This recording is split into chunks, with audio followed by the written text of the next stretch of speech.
Hello बच्चों, नमस्कार। तो चलिए शुरू करते हैं नेक्स्ट वीडियो। अभी तक हमने एल्काइल हैलाइड एराइल हैलाइड में प्रीवियस ईयर क्वेश्चन में 26 क्वेश्चन तक कर लिए हैं। क्वेश्चंस कहाँ से मिलेंगे? तो ये आपके डिस्क्रिप्शन में आप पीडीएफ डाउनलोड कर लीजिए, वहाँ से आपको इसकी पीडीएफ मिल जाएगी। और हमारा ये जो सीरीज़ जो चल रही है ये 10 ईयर PYQ 2013 से 2023 तक फाइनल बोर्ड एग्ज़ाम में पूछे गए केमिस्ट्री के मेनली ऑर्गेनिक के क्वेश्चंस की बात कर रहे हैं। ठीक है, तो इसमें हमारा ये पहला चैप्टर चल रहा है जिसका नाम है alkyl halide and aryl halide. तो हेलो बच्चों, मेरा नाम है रविशंकर और आप सभी बच्चों का इस प्यारे से यूट्यूब चैनल पर बहुत बहुत स्वागत है। चलिए शुरू करते क्वेश्चन नंबर 27 से। तो बच्चों इस तरीके से पीडीएफ मैंने डाल दी है। ये वाली पीडीएफ आपको जो है आपको डिस्क्रिप्शन में मिल जाएगा, आप वहाँ से इसको डाउनलोड कर लीजिए। तो क्वेश्चन नंबर 27 कहता है कि ये आपका पूछा गया 2015 में। तो इसमें बच्चों क्या है कि n butyl bromide has higher boiling point than tertiary butyl bromide. देखो एन ब्यूटाइल ब्रोमाइड का क्या मतलब है, 4 कार्बन है और यहाँ पे ब्रोमीन लगा हुआ है। और टर्शरी ब्यूटाइल ब्रोमाइड का मतलब ये होता है इस तरीके से। बाकी हाइड्रोजन खुद ही एडजस्ट करना है आप लोगों को। तो बॉइलिंग पॉइंट जब मैंने पढ़ाया था इससे पहले, जब मैंने लास्ट क्वेश्चन में जब आया था, इस चीज़ को मैंने आपको एक्सप्लेन किया था। अगर आपने वो पिछली वीडियो नहीं देखी है तो आप ज़रा उसको नज़र मार लीजिए। बॉइलिंग पॉइंट डायरेक्टली प्रोपोर्शनल होता है वैंडरवाल फोर्स के, और वैंडरवाल फोर्स डायरेक्टली प्रोपोर्शनल होता है मॉलिक्यूलर मास के। मतलब मास अगर बढ़ता है तो बॉइलिंग पॉइंट बढ़ जाएगा बच्चों, और सरफेस एरिया बढ़ता है तब भी वैंडरवाल बढ़ेगा। कभी कभी क्या होता है कि आइसोमर्स में कंपैरिजन करवा लेता है। आइसोमर मतलब same molecular formula but different structure. तो जब ब्रांचेस होती है ना तो सरफेस एरिया घट जाता है। अब बेटा आप इन दोनों पे देखो, कार्बन की संख्या दोनों में कितने हैं? कार्बन की संख्या तो 4 है, दोनों में ही कार्बन की संख्या 4 है। दैट मीन्स ये 4 कार्बन मतलब ब्यूटेन के ये आइसोमर है। ये एन ब्यूटेन है और ये टर्ट ब्यूटाइल है। ये एन ब्यूटाइल ब्रोमाइड है, ये एन ब्यूटाइल ब्रोमाइड। और बच्चों ये है tert butyl bromide, tert butyl bromide, tert butyl bromide. तो सबसे ज़्यादा वैंडरवाल फोर्स ऑफ अट्रैक्शन कहाँ होगा? यहाँ पर होगा, क्योंकि जो वैंडरवाल फोर्स है ना ये डायरेक्टली प्रोपोर्शनल होता है सरफेस एरिया के। और ब्रांचिंग होने से सरफेस एरिया घट जाती है। तो इसमें सरफेस एरिया कम हो गया, दैट मीन्स कि सरफेस एरिया ज़्यादा किसका है? इसका है। वैंडरवाल ज़्यादा किसका है? इसका है, वैंडरवाल फोर्स ऑफ अट्रैक्शन। तो मेल्टिंग पॉइंट हो या फिर बॉइलिंग पॉइंट हो, दोनों ही किस बात पे डिपेंड करता है? Boiling point directly proportional van der Waals force. इसीलिए एन ब्यूटाइल ब्रोमाइड का जो बॉइलिंग पॉइंट है वो ज़्यादा है। तो ये आपको रीजनिंग में लिखना है, ठीक है। अब जो नेक्स्ट तरीके से जो क्वेश्चन है, क्वेश्चन नंबर 28 से, ये आपके न्यूक्लियोफिलिक सब्स्टिट्यूशन रिएक्शन से रिलेटेड क्वेश्चन है, राइट बच्चों। न्यूक्लियोफिलिक सब्स्टिट्यूशन रिएक्शन, इसमें मेनली तो आपके जो नोट्स होंगे आप उसमें से देख सकते हैं। इसमें जैसे कायरल वाले SN1 SN2 इस तरीके के, तो जैसे जैसे क्वेश्चन आते रहेंगे मैं आपको समझाते रहूँगा। तो बच्चों क्वेश्चन नंबर 28 अगर आप देखोगे तो इसमें आपसे पूछ रहा है कि कायरल कार्बन इनमें से किसके पास है, ठीक है। तो देखो ज़रा, कायरल कार्बन होता क्या है, कायरल मॉलिक्यूल होता क्या है? ऑप्टिकली एक्टिव कंपाउंड होते हैं, ऑप्टिकली एक्टिव मॉलिक्यूल होते हैं। तो अगर किसी कार्बन में 4 डिफरेंट ग्रुप लगे हो इस तरीके से ABCD, अगर चारों ग्रुप जो लगे हुए वो अलग अलग हो तो ये कायरल कार्बन होते हैं।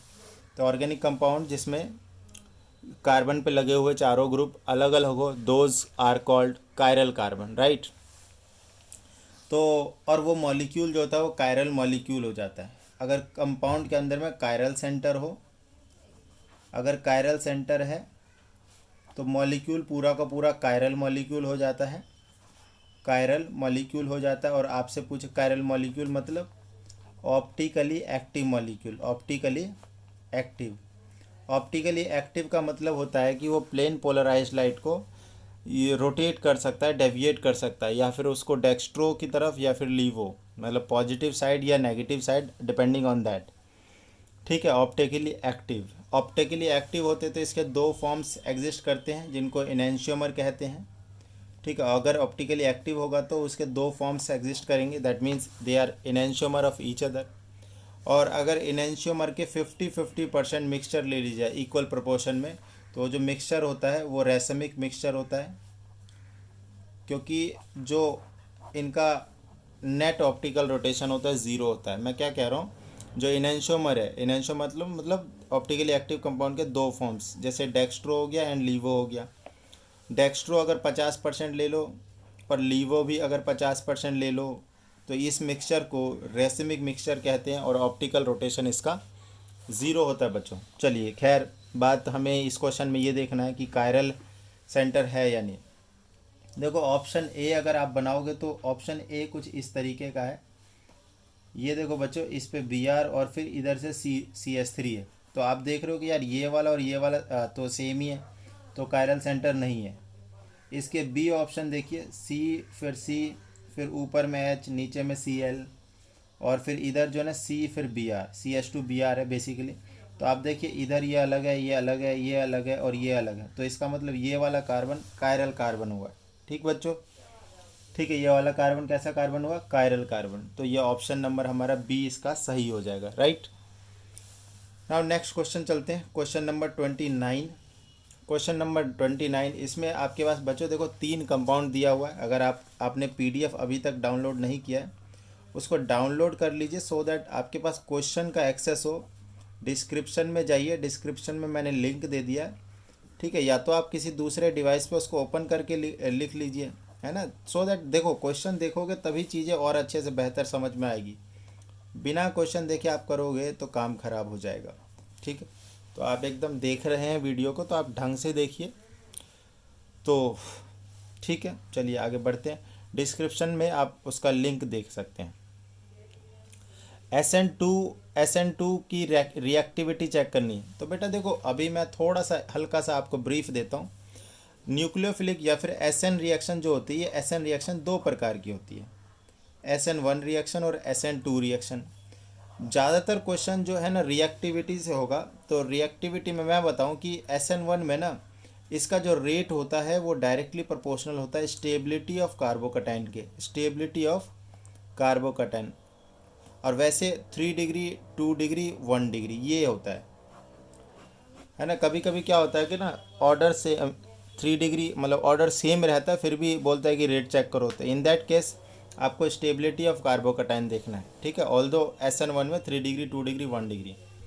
अगर एल्काइल हैलाइड में चेंज हो तो आयोडीन में सबसे faster, then bromine, then chlorine, then fluorine.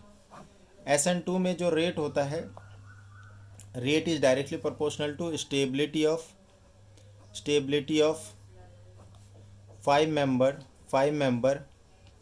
Transition state, stability of 5 member transition state, right बच्चों। तो देखिए इसमें क्या होता है, 1 डिग्री, 2 डिग्री, 3 डिग्री, मतलब सबसे ज़्यादा तो मिथाइल हो जाएगा, methyl halide, then 1 degree, then 2 degree, then 3 degree.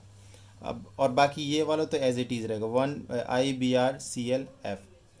जिनको देखो 1 डिग्री, 2 डिग्री, 3 डिग्री पहचानने में प्रॉब्लम है, तो वो आप अपने नोट्स देखिए या फिर वीडियोस देखिए, ठीक है। सिंपल सी बात है, अगर कार्बन हैलोजन जिस कार्बन के साथ में लगा हुआ है, अगर ये एक और कार्बन से जुड़ा है तो ये 1 डिग्री होता है, अगर 2 कार्बन से जुड़ा है तो 2 डिग्री होता है, और 3 कार्बन से जुड़ा है तो 3 डिग्री होता है।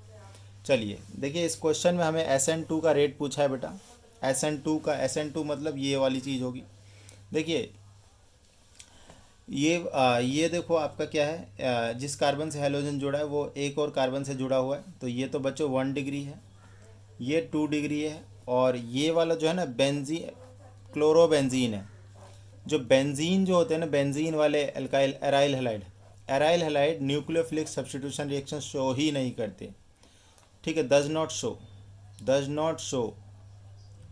SN reaction. तो ये जो क्लोरोबेंजीन तो लिस्ट से हट ही जाएगा, जब शो ही नहीं करते तो फिर इसकी बात ही क्यों करनी है।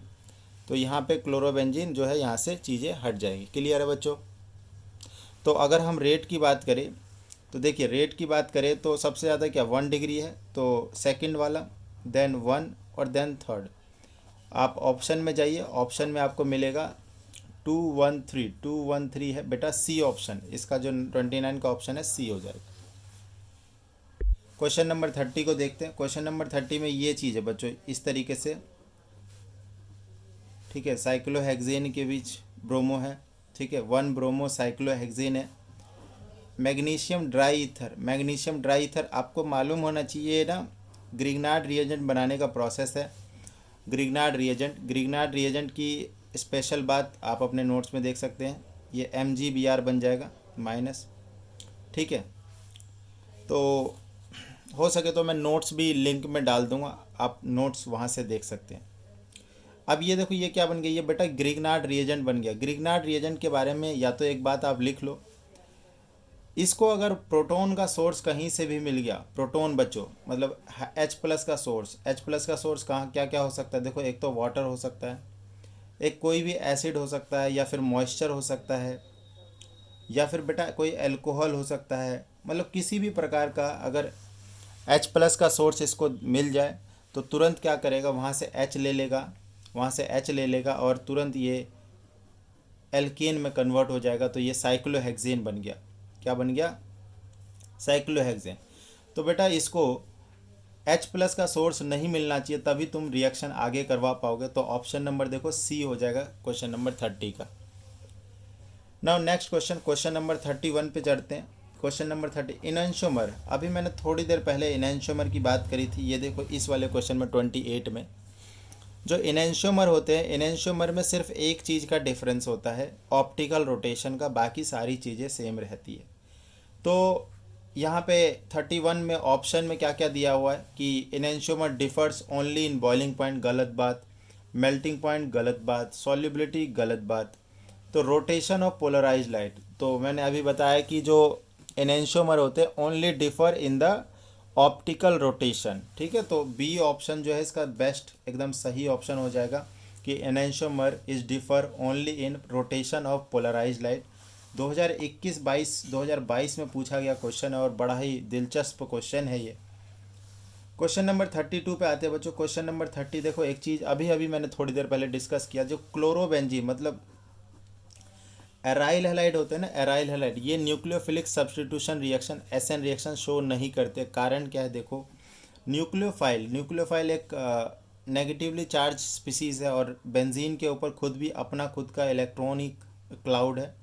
तो बेंजीन का इलेक्ट्रॉन क्लाउड इसको रिपल्शन करती है, ये पहली बात है, ये है पहली बात कि ये क्यों नहीं शो करते हैं ना। दूसरी चीज़ ये देखो, यहाँ पे रेजोनेंस हो रहा है, रेजोनेंस होने की वजह से यहाँ पे जो ये जो CCl बॉन्ड है, यहाँ पे पार्शियल डबल बॉन्ड करेक्टर है, ठीक है। पहली चीज़ तो ये हो गया कि रिपल्शन हो जाएगा। दूसरी चीज़ ये पे पार्शियल डबल बॉन्ड करेक्टर होने की वजह से CCl बॉन्ड की जो स्ट्रेंथ होती है वो काफ़ी ज़्यादा होती है। इसकी वजह से जो क्लीवेज है CCl bond is very tough, तो इसलिए ये नहीं टूट पाता है और रिएक्शन नहीं हो पाती है। तीसरी चीज़ यहाँ पर ये जो कार्बन है वो sp2 हाइब्रिडाइज्ड है। sp2 हाइब्रिडाइज्ड होने की वजह से इसकी इलेक्ट्रोनेगेटिविटी बढ़ गई। इलेक्ट्रोनेगेटिविटी बढ़ने की वजह से ये जो पेयर ऑफ इलेक्ट्रॉन को अपनी ओर खींचेगा और ये CCl बॉन्ड की लेंथ जो है थोड़ी छोटी हो जाती है। और आपको पता होनी चाहिए छोटी चीज़ को तोड़ना मुश्किल होता है। तो तीसरा रीज़न ये हो जाता है। और चौथा रीज़न की बात करूँ तो बेंजीन के ऊपर में पॉजिटिव चार्ज ये बनाना ही पाप है बेटा। ये महा अनस्टेबल, आप ऐसे लिख सकते हो, महा अनस्टेबल चीज़ है, महा अनस्टेबल चीज़ है, ये बनता ही नहीं। तो जब ये बनता ही नहीं तो स्टेबिलिटी का क्या करना है। तो अजर्शन रीजन का क्वेश्चन है कि chlorobenzene is less reactive towards SN reaction. अजर्शन एकदम सही है, अजर्शन एकदम सही है। रीज़न की बात करते हैं, nitrogen group in chlorobenzene increase its reactivity towards, हाँ ये बात भी सही है, ये बात भी सही है। देखो यहाँ पे देखो कि ये बेंजीन है और यहाँ पे NO2 लगाने से रेट बढ़ जाता है। पता है क्यों, देखो न्यूक्लियोफाइल आना है, न्यूक्लियोफाइल खुद इलेक्ट्रॉन रिच है। तो नाइट्रो क्या करता है, इलेक्ट्रॉन विड्रॉइंग ग्रुप है, इलेक्ट्रॉन विड्रॉइंग ग्रुप है। इससे होता है क्या है, जो बेंजीन की जो इलेक्ट्रॉन है उसको ये धीरे धीरे विड्रॉ करता है। तो इलेक्ट्रॉन की कमी होगी बेंजीन रिंग पे, और इलेक्ट्रॉन की कमी होगी तो न्यूक्लियोफाइल जो कि इलेक्ट्रॉन रिच है ये आराम से अटैक कर पाएगा इधर। तो यस, नाइट्रो के प्रेजेंस की वजह से जो रिएक्टिविटी है वो बढ़ जाती है, रिएक्टिविटी वो बढ़ जाती है, ठीक है। तो दोनों ही सही है, बट ये करेक्ट एक्सप्लेनेशन नहीं है, क्योंकि ये अलग चीज़ की बात कर रहा है और ये अलग चीज़ की बात कर रहे हैं। करेक्ट है दोनों बट नॉट करेक्ट एक्सप्लेनेशन, मतलब ये ऑप्शन नंबर जो बी होता है ये आपका हो जाएगा इसका। नाउ क्वेश्चन नंबर 32 था बेटा, ये question number 33 it is given in 2021, 2021 में पूछा गया क्वेश्चन है। 2021 में देखो आपको एक रिएक्शन याद दिलवाऊँ, वुड्स रिएक्शन। वुड्स रिएक्शन क्या होता है, अगर दो एल्काइल हैलाइड है ना आपके पास, दो एल्काइल हैलाइड और सोडियम ड्राई ईथर के प्रेजेंस में अगर ये रिएक्शन करवाते हो, सोडियम ड्राई ईथर, तो ये जो बेटा ये आर आर जो है ना, आर ग्रुप, ये आपस में जुड़ जाता है। एग्जाम्पल के तौर पे अगर ये मिथाइल क्लोराइड होता या क्लोरोमीथेन होता, तो ये जो है ना इथेन का फॉर्मेशन कर लेता। किसका फॉर्मेशन करता बच्चों, ये इथेन का फॉर्मेशन। तो ये है वुड्स रिएक्शन। ये क्या है, वुड्स रिएक्शन। एकदम मिलता जुलता रिएक्शन होता है। अगर ये एल्काइल हैलाइड की जगह एराइल हैलाइड होता, जैसे कि ये मान लो क्लोरो बेंजीन लेता हूँ, दो मॉलिक्यूल सेम चीज़ सोडियम ड्राई ईथर के प्रेजेंस में ही रिएक्शन अगर होता है, तो बच्चों ये हो जाता है कि दो बेंजीन के मॉलिक्यूल आपस में इस तरीके से जुड़ जाते हैं ये, ठीक है। तो बाईफिनाइल का फॉर्मेशन करता है, बाईफिनाइल, और इस रिएक्शन का नाम होता है फिटिक रिएक्शन। इस रिएक्शन का नाम क्या होता है, फिटिक रिएक्शन। और उसके बाद अगर ऐसा कुछ हो कि एक तो क्लोरोबेंजीन हो हमारे पास, एक क्लोरोबेंजीन हो और दूसरा जैसे मिथाइल क्लोराइड हो, तो इस समय भी ये रिएक्शन होता है। दोनों आपस में, यहाँ से Cl हटेगा, यहाँ से ये Cl हटेगा, और जो ये सेगमेंट है फिनाइल और ये वाला जो सेगमेंट है आपस में जुड़ेंगे, और इस तरीके से बच्चों टॉल्वीन का फॉर्मेशन करते हैं। ये मॉलिक्यूल जो है ना, इसका नाम है टॉल्वीन, टॉल्वीन। और ये जो रिएक्शन है ये वुड्स फिटिक रिएक्शन है, क्योंकि दोनों रिएक्शन का कंबाइंड प्रोडक्ट लग रहा है ये, तो वुड्स फिटिक रिएक्शन इसको बोला जाता है। तो अगर क्वेश्चन नंबर 33 की बात करें, तो 33 में ये देख लो, ये जो थर्ड वाला जो पार्ट है ना, ये वाला देखो, एक तो क्लोरोबेंजीन और ये मिथाइल क्लोराइड है और ये टॉल्वीन बना रहा है, तो ये वुड्स फिटिक रिएक्शन है। कौन सी रिएक्शन बच्चों, वुड्स फिटिक। तो ऑप्शन क्या हुआ, ऑप्शन नंबर बी हुआ, राइट। नाउ अब देखो क्वेश्चन नंबर 34 में हम बात करते हैं। क्वेश्चन नंबर 34 में अभी अभी मैंने बताया था, ये देखो यहाँ पर, ये देखो ये SN1 और SN2 रिएक्शन के बारे में थोड़ी सी जिक्र करी थी मैंने। देखो SN1 और SN2 में देखो, इसमें जो इंटरमीडिएट होता है वो कार्बोकटाइन होता है, और SN2 में जो इंटरमीडिएट होता है वो 5 मेंबर की ट्रांजिशन स्टेट होती है। अगर हम प्रोडक्ट वाइज बात करें, प्रोडक्ट वाइज बात करें, क्वेश्चन नंबर 34 है, ये आपका पूछा गया 2020 में।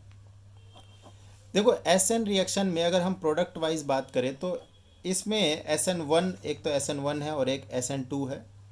SN1 में सिर्फ और सिर्फ SN1 में दो प्रोडक्ट बनते हैं, इन्वर्जन प्रोडक्ट और रिटेंशन प्रोडक्ट, दोनों ही बनते हैं।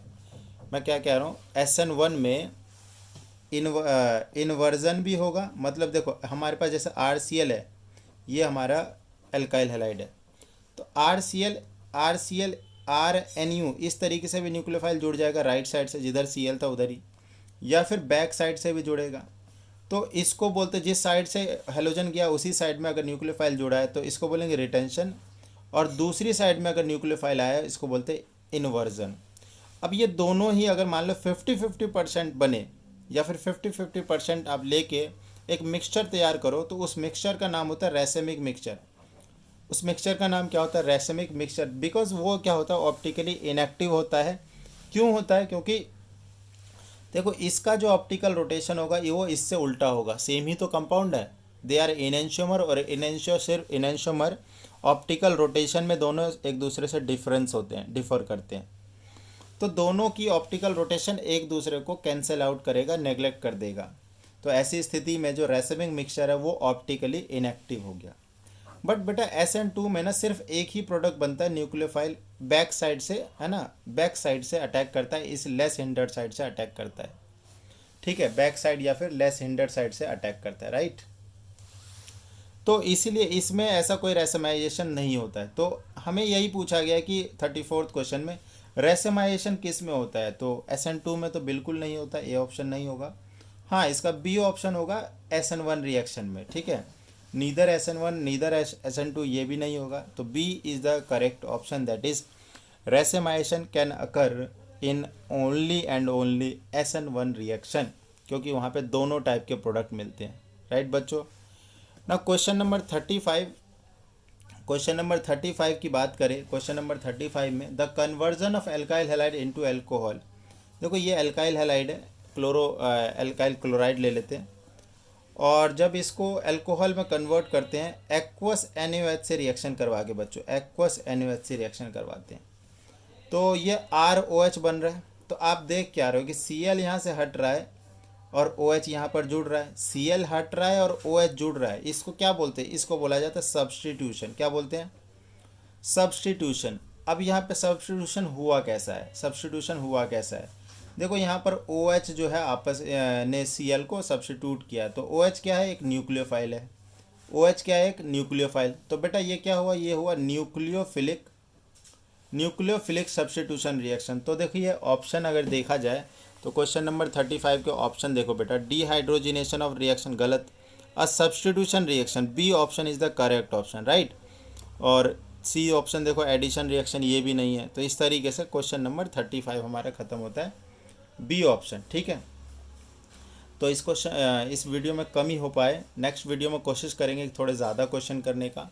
अगर आपको बच्चों वीडियो पसंद आ रही तो वीडियो को लाइक करें, सब्सक्राइब करें चैनल को और अपने दोस्तों के साथ शेयर करें इस चीज़ को। धन्यवाद।